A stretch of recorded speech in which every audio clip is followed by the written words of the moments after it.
أهلا بكم في الحلقة الخامسة من بودكاست من 10 ل10 ونص.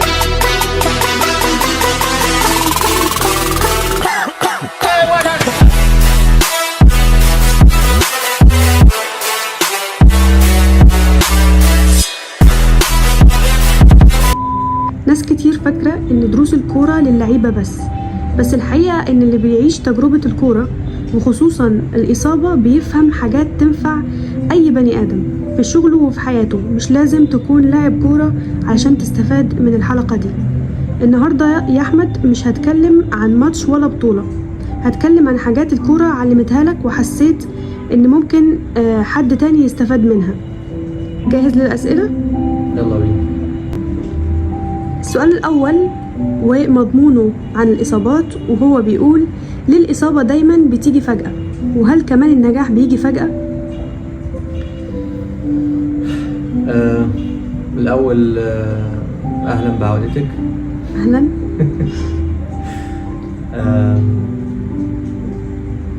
الحقيقة أنا بشوف إن مفيش حاجة بتيجي فجأة، يعني سواء إصابة، نجاح، إخفاق، مفيش حاجة بتيجي صدفة أو بتيجي فجأة زي ما حضرتك بتقول. يعني كل حاجة بشوف إن هي ليها أسبابها، أو أسبابها سواء الملموسة اللي الواحد يعرفها أو الأسباب اللي هو ما يعرفهاش، هي من عند ربنا كده، بس كل حاجة ليها أسبابها.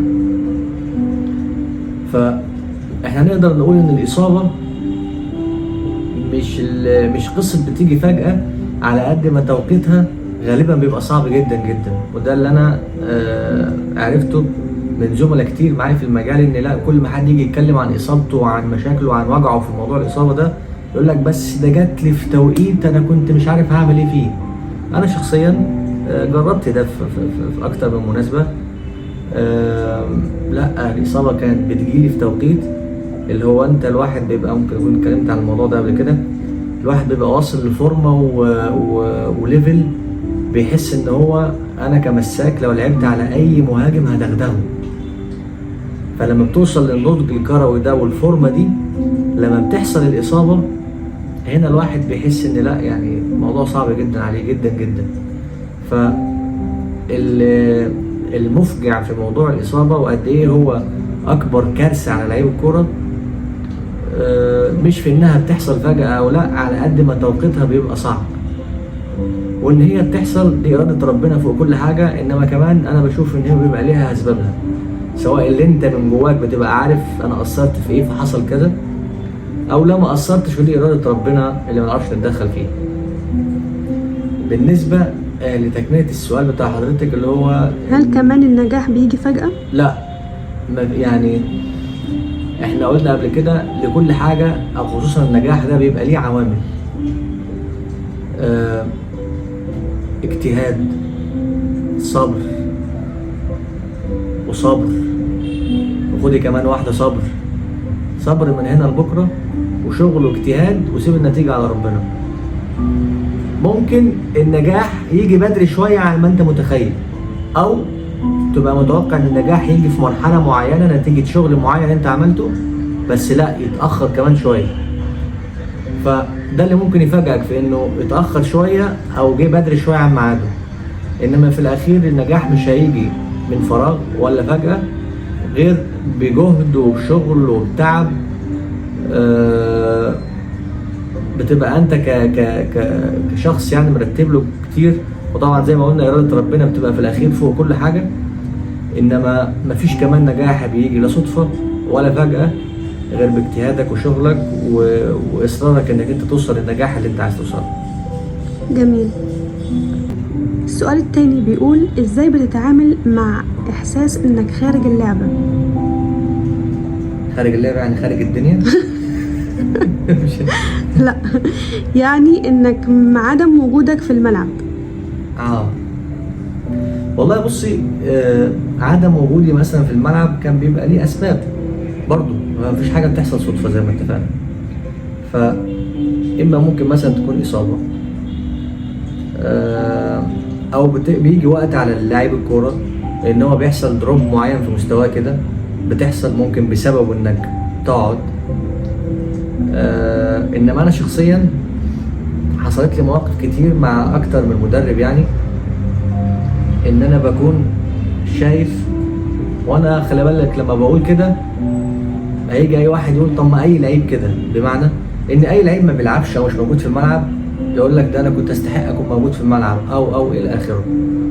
انا الحقيقه ما عنديش الحته دي، انا ببقى حاسس بنفسي وعارف هل انا دلوقتي اخد واقدر ولا لا استنى شويه، انا مش احسن حاجه، مش في احسن فورمه ليا. فبتحصل ان يجي عليك وقت تحس ان لا انت مش في حالتك، فبتسكت، يعني بتسكت على عدم وجودك في الملعب او بتسكت على وجودك على دكه البدلاء. انما انا بتعامل ازاي مع الموضوع ده؟ انا غالبا في حياتي بشوف الحقيقه ان ما كنتش في لما بكونش في الملعب بكون شايف، مش في كل الحالات، بس ببقى في اغلبيتها شايف ان لا انا استحق اكون في الملعب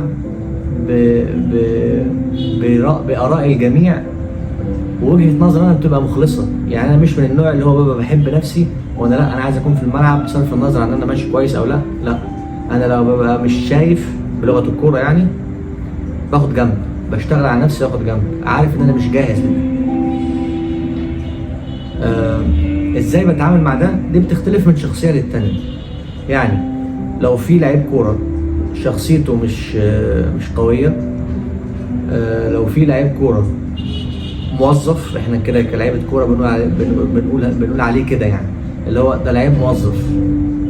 الموظف اللي هو مش في دماغه حاجه، جاي بيقضي تمرينه وفي نهايه الشهر بياخد المرتب بتاعه زيه زي اي موظف، مع ان لعيب الكوره اساسا مش موظف. لا، انت بتتعب وبتحارب وبتقاتل عشان تنتزع ثقه المدرب زي ما قلنا قبل كده، وعشان تاخد مكانك في الملعب. طب وبعد ما تاخد مكانك في الملعب، لا انت محتاج تحارب كمان عشان تحافظ على وجودك في الملعب. الموضوع مش سهل، محتاج تركيز كبير ومحتاج تضحية كبيرة جدا بره الملعب قبل جوه الملعب. انا بتعامل كمان ازاي مع الموقف ده؟ بشتغل اكتر وما بحبش اتكلم كتير، وما اعرفش يعني انا ممكن يكون دي في شخصيتي. يعني انا بحب ان يعني بحب استفز او بحب حد ينكشني، يعني علشان بحب التحدي، بحب ان حد يقول لي مثلا، بس ببقى ساعتها عارف ان انا قادر واقف على رجلي، ان يقول لي مثلا انت مالكش مكان في الملعب دلوقتي. فبزعل طبعا زي اي حد لازم يزعل، انما بحب التحدي ده، بحب اثبت له واقول له بشغلي ان لا انا لازم اكون في الملعب. وده الحمد لله حصل مع الكل، ان لا في الاخير بيعرفوا ان الفاعل لازم يكون موجود في الملعب. الفاعل هو انا يعني. ف تعاملي مع موضوع ان انا بره اللعبه او مش في الملعب بان انا اشتغل على نفسي اكتر، التزم اكتر، واحاول في الاخير اشوف المدرب عايز ايه. ما هو انت ممكن تكون انت كويس على فكره. انا لسه كنت هسأل نفس السؤال، ايه اللي ممكن يخلي المدرب ما ياخدش اللاعب في الماتش وهو مستعد اصلا؟ لا يعني انا بقول ان انت ممكن تبقى كويس على فكره، ممكن تبقى لعيب كويس وفي التمرين مش كويس، بس ما بتنفذش اللي عايزه المدرب. لان كل شيخ له طريقه وكل مدرب له طريقته في الملعب. في اللي بيحب يبدا هجمه من تحت، في اللي ما بيحبش، في اللي ليه طريقه معينه في الضغط، في اللي بيحب اللعيب اللي بيلعب بدشانه شويه، في اللعيب اللي يحب اللعيب كورته حلوه. من ذكاء اي لاعب بقى انه يسيستم نفسه على المدرب. شوف يا باشا انت عايز ايه وانا معاك، عايز نضرب يلا، عايز نلعب كوره يلا، عايزني قائد في الملعب يلا، طب عايزني ما افتحش بقي يلا بينا. فبشوف من ذكاء اي لاعب عشان يحافظ على وجوده في الملعب يشوف المدرب عايز ايه ويعمله له، لان حتى لو في المدرجات شايفين ان هو وحش، بس على الخط المدرب بينفذ له اللي عايزه بالحرف، فانت 100 بالنسبه له. واحنا طبعا لازم يعني انا مؤمنين تماما بفكره ان طول ما اللعيب رجليه جوه الملعب فهو متشاف، فهو سعره بيعلى شيئا فشيئا يعني. بس طيب، سؤالنا الثالث في الحلقة بيقول: هل كل مدرب بيشد عليك أو يعني على اللاعب بيكرهك؟ اكيد لا. يعني اصل انت مدرب ده انت ما اذيتوش في حاجه عموما في حياته يعني. انتوا في ورشه عمل، في مكان شغل. وكمان بشوف ان مفيش مدرب هيبقى فيه لعيبه هيكسبه او هيعملوا شكل في الملعب ومش هيلعبهم. مفيش الكلام. انا مش مقتنع بفكره ان في مدرب بيحب ويكره. ممكن اقول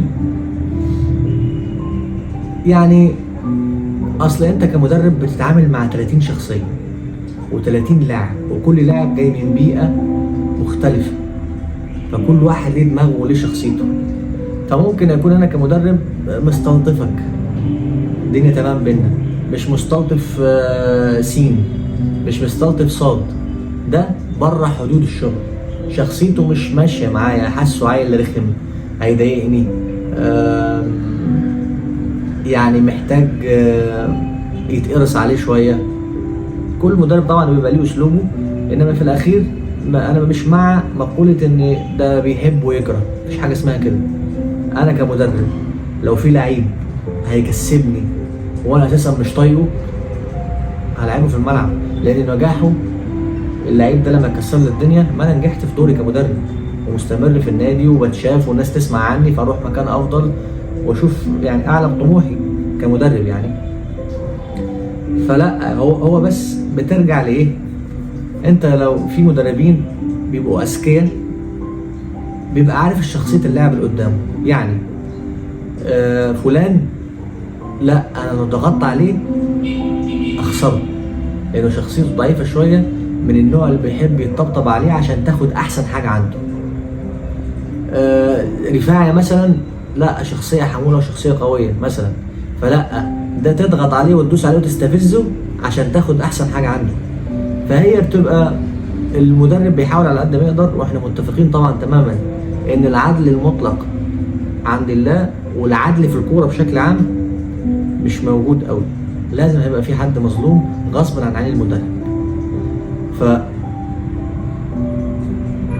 دي بترجع لشخصيه المدرب، امتى فلان اضغط عليه عشان اخد احسن حاجه عنده، فممكن يكون مش يشوف ان هو بيكرهه ولا مش بيكرهك، هو عارف ان شخصيتك ما تجيش غير بالطريقه دي، هو عارف كويس قوي ان هو مش هياخد احسن حاجه عندك غير بالطريقه دي. يعني مفيش حاجة اسمها ان المدرب بيستقصدني؟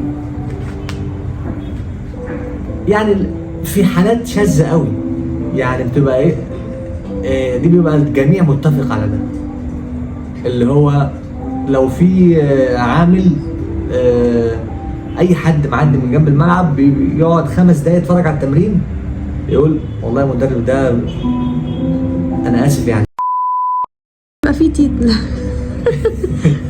ف بيبقى كله شايف الاداريين ورئيس النادي واللعيبه، وحتى هو شخصيا معترف ان انا دي بتبقى حالات نادره جدا جدا جدا، انما بشكل عام لا، ده ما الحب والكره عند المدربين بشكل عام غالبا ما بتحصلش غير زي ما قلت في حالات نادره، بيبقى في مدرب كده جاي عايز يبطل حد كوره كده، هو دماغه بطل لكوره، بس بتحصل نادره جدا يعني. تمام. السؤال الرابع بيقول: هل الالتزام الحقيقي بيظهر في الماتش مش في التمرين؟ تاني معلش. الالتزام الحقيقي بيظهر في الماتش مش في التمرين. لا يعني انا بشوف الحقيقه ان كل حاجه مترتبه على بعضها. يعني لو جينا لطالب مثلا الثانويه العامه، هو بيفضل ياخد دروس ويطلع عينه ويذاكر ويبهدل نفسه سهر ومذاكره، كل ده هو جوه حاجه اسمها ورشه العمل، بيتعلم ويغلط ويروح ياخد امتحان الشهر وامتحان نص المنهج وامتحان اخر المنهج، كل ده عشان يغلط، فلما يجي بقى في الاختبار الحقيقي اللي هو يوم الامتحان يطلع احسن حاجه عنده.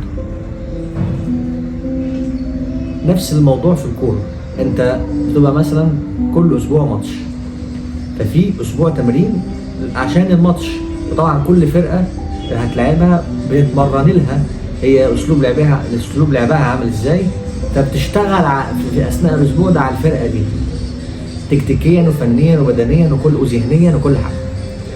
فانا بشوف ان التمرين او الماتش راجع للتمرين في الاساس، لان انا لو بقيت مدرب، لو في لعيب بتاع ماتشات بس، اصل احنا بنسميها كده لعيب تمرين بس او لعيب ماتشات بس، ممكن يكون في لعيب في التمرين ابن جنيه عفريت ويجي في الماتش مش شايف، والعكس لعيب في التمرين مكبر دماغه بس في ماتش كويس. فانا مش معترف بالمسميات دي، انا بشوف ان انت في التمرين تموت نفسك عشان تاخد مكانك في الملعب وتحافظ عليه كمان. فالحقيقه انا بشوف ان اسبوع التمرين ده اللي هو ورشه العمل ده، بشوف ان هو محتاج تركيز ومحتاج كل حاجه، انما بيبقى في يعني في فن شويه، فاكك شويه. اصل انت مش هينفع تعيش طول حياتك في تنشنه هتموت. لا، اسبوع التمرين انت بتبدا مثلا النهارده لعبنا ماتش، تاني يوم انت فاكك، اليوم اللي بعده التركيز يعلى 20%، اليوم اللي بعده 30%، 40%، 60، 70، لغايه ليله الماتش اللي بعده تركيزك 90%، يوم الماتش تركيزك 100%. اذا اسبوع التمرين ده تجهيز، لان لما تيجي في الامتحان تبقى احسن حاجه. ايه الامتحان؟ هو يوم الماتش. لازم تبقى ذهنك حاضر بنسبه 100%، انت بدنيا جاهز، ذهنيا جاهز، تكتيكيا حسب التعليمات اللي خدتها من المدير الفني للمنافس ده جاهز. فالسؤال تاني ايه كان السؤال؟ لا، هو انت كده جاوبت على السؤال. طب عايز اعرف السؤال عشان يعني هل الالتزام الحقيقي بيظهر في الماتش مش في التمرين؟ لا، هما مكملين لبعض، بس هو التمرين بيبقى التزام فيه، مش عايز اقول اقل، انما التركيز اقل شويه عشان ما نعيش في ضغوطات طول الوقت. انما يوم الماتش هو نتاج انت عملت ايه الاسبوع ده. طيب انا عشان انا بتفرج على كاس الامم الافريقيه، مش اسمه كده ولا فعايز اسال سؤال، عايز اسالك سؤال عشان بجد عايز اعرفه. هل لما يبقى في لاعب داخل الماتش، او يعني هو موجود في القائمه بس هو عامل في حسابه ان هو كده كده مش هيلعب، وفجاه المدرب يقرر انه يلا غير عشان هتستبدل، هل هنا ايه اللي بيحصل للاعب؟ انا شفت انا زميلت اصحابي كتير جدا جدا، خصوصا بتحصل مع حراس المرمى. اصل حارس المرمى غالبا كل يعني الموسم كله حارس مرمى معين هو اللي راكب، والتاني بديل معروف ومرتبين ومعروفين، الا لو حد حصل له اصابه ولا حاجه. فكان معايا واحد صاحبي كان معانا ماتش، والمفروض هو عارف ان هو مش هيلعب، والحارس التاني هو اللي هيلعب. انا عايز اقول لك ان هو ما نامش، اقسم بالله فضل صاحي لغايه 8 الصبح ماسك الموبايل، ما نامش دقيقه، عمل حسابه ان انا مش هلعب. ففجاه قاعدين في اوضه اللبس، طبعا انا عارف ان هو ما نامش، فقاعدين في اوضه اللبس، فالكابتن بيقول التشكيل حراسه المرمى فلان، راح عامل كده فانا بصيت له وقعدت اضحك، اقسم بالله عمل ماتش عمره. ماتش حلو، صد ضربه جزاء وكسبنا الماتش. ربنا سترها عليه. بس هل ده صح اصلا اللي عمله؟ لا اكيد مش صح. انا بشوف ان كل اللعيبه لغايه قبل ما يتقال التشكيل بدقيقه انت قول لنفسك انا هبدا الماتش، وعيش اجواء ان انا هبدا الماتش، فده يخليك مركز 100%. عشان حتى لما تلاقي نفسك على الدكه، طب حتى وانت على الدكه انت محتاج تركز من اول ما يصفر الحكم، محتاج تركز في كل دقيقه، عشان ممكن في اي لحظه اللي في مكانك اتصاب تنزل، فتبقى عايش الاجواء، فما تاخدش وقت عشان تدخل في رتم الماتش. تمام. السؤال اللي بعد كده بيقول: هل جت لحظة حسيت انك اتظلمت؟ وهل الاحساس بالظلم ده ممكن يكون وقود ليك ولا استسلام؟ طيب نجاوب على هل حسيت في يوم انك اتظلمت؟ الجزئيه الاولى من السؤال زي ما قلنا من شويه، ان اي لعيب مش موجود في الملعب هيحس ان لا ده المدرب ده جاي عليا وانا مظلوم وبتاع. بس حقيقي بجد يعني والله ما بيجيليش الاحساس ده انا غير لما بيكون حقيقي 100% وبشهاده الجميع حواليا. الاحساس ده جالي اقدر اقول مرتين 3 مثلا، بس مرتين منهم انا انتصرت في الاخر. طبعا مش عايز اذكر اسماء، انما في مدربين ظلمتني بشهاده الكل، كله كان شايف ده، اللي ما يشوف ده. انما كنت دايما بقول لنفسي، ودي اجابه بقيه السؤال، انا شخصيا بحب التحديات دي. فالمدربين الاثنين دول بفضل الله يعني انا انتصرت، مش عايز اقول انتصرت عليهم، انما انا انتصرت في اني اغير وجهة نظرهم فيا واخليهم يحترموني ويرفعوا لي القبعة. الحمد لله حصلت مع 2. الثالث انا هقول اسمه عادي لان انا بحبه جدا جدا يعني. تمام. انا ماليش دعوه عامه. لا انا بحبه جدا، وانا بصرف النظر عن اللي حصل انا بأدين الفضل ربنا ثم ليه، ان هو علمني يعني ايه اساسا مساك، علمني ازاي ابقى مساك بشكل احترافي. الكابتن احمد سامي وانا في سموحه، الراجل ده شخصيه قويه جدا، وانا بشوف ان اي مدرب عشان ينجح في مصر بشكل عام لازم تكون شخصيه قويه مع الاشكال دي اللي في مصر يعني. الحمد لله كنت ماشي بشكل كويس قوي قوي قوي معاه. طبعا مع تحفظي على بدايتي في شويه في نادي سموحه، كانت بدايه مش احسن حاجه، انا اتكلمت عن ده في الحلقه الثانيه او الاولى تقريبا مش فاكر. ان انا لا بدات بدايه ان انا كنت عايز اعمل كل حاجه عندي، وانا بشوف ان ده مش صح قوي، لازم تبقى هادي كده ورزين وتبقى عارف انت بتعمل ايه.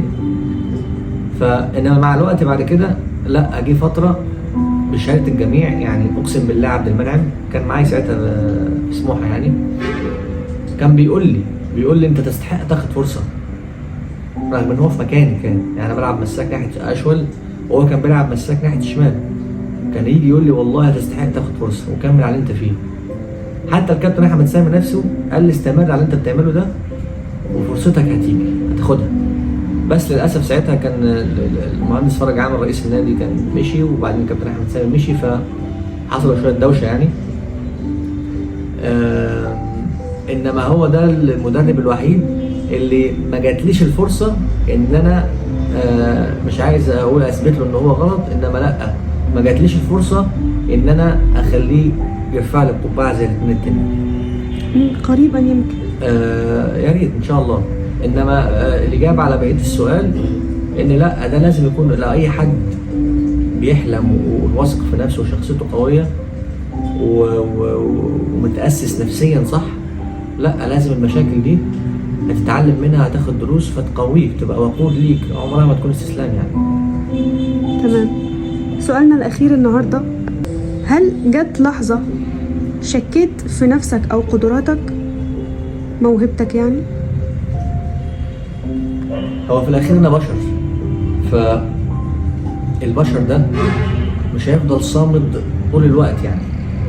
فلما زي ما قلت لك من السؤال اللي قبل ده ان في 2 مدربين تانيين انا انتزعت منهم الثقه وخليتهم في نهايه المطاف يرفعوا لي القبعه، انما في النص في الكواليس في النص لا، كان واحد يجي وقت كده يقول هو انا وحش، بس كان يرجع تاني بسرعه يقول لنفسه لا انت مش وحش، هو اللي لسه مش شايفك كويس او مش شايف ان انت تقدر على المسؤوليه بشكل كبير يعني. فساعات الحقيقه كان بيجي لي الاحساس ده، كنت بشك في قدراتي، انما كنت برجع بس بسرعه واقول لا المشكله مش عندي بس.